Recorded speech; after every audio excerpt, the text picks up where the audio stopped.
அன்பு தேவ பிள்ளைகளே, இன்றைக்குண்டான வேத வார்த்தை யோவான் 1 வசனம்.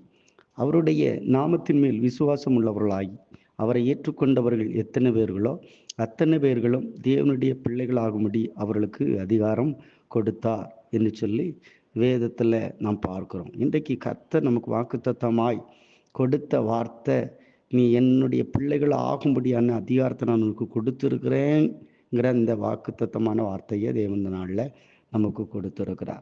நாளில் அவருடைய நாமத்தின் மேல் விசுவாசம் உள்ளவர்களாய் அவரை ஏற்றுக்கொண்டவர்கள் எத்தனை பேர் இருக்கிறீங்களோ அவ்வளோ பேரும் தேவனுடைய பிள்ளைகளாய் இருக்கிறோம். நாம் பிள்ளைகளாய் இருந்தால் தேவன் நமக்கு தகப்பனாய் இருக்கிறார். தகப்பனுடைய ஆசீர்வாதங்கள் தகப்பனுடையதெல்லாம் பிள்ளையினுடையதாய் மாறும்.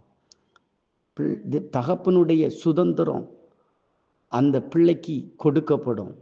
அப்படி கொடுக்கப்படுகிற அந்த பிள்ளை சுதந்திரவாளியாய் மாற்றப்படுகிறான். இந்த நாளில் இயேசுவின் நாமத்தை ஏற்றுக்கொண்டு இயேசுவின் நாமத்தை விசுவாசித்து அவரை நாம் ஏற்றுக்கொண்டவளாய் இருப்போம்னு சொன்னால் நிச்சயமாக நாம் அவருடைய பிள்ளைகளாய் இருக்கிறோம். நாம் அவருடைய பிள்ளைகளாய் இருப்பதற்கு இரத்தத்தினாலே தான் பிள்ளையாக முடியும்.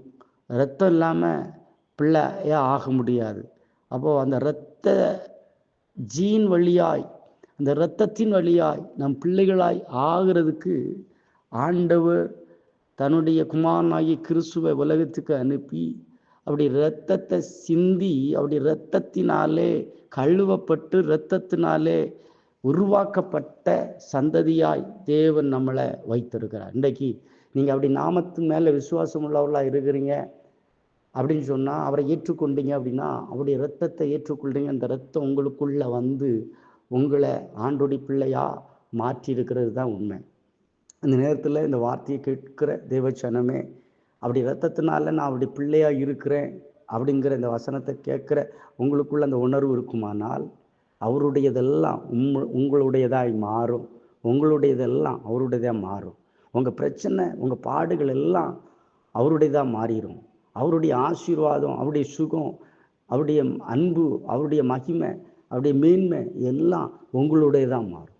தகப்பனுடையதெல்லாம் பிள்ளையினுடையதாய் மாறும். பிள்ளையினுடையதெல்லாம் தகப்பனுடையதாக மாறும். நாம் இந்த நாளில் சுதந்திரவாளியாக இருக்கிறோம்.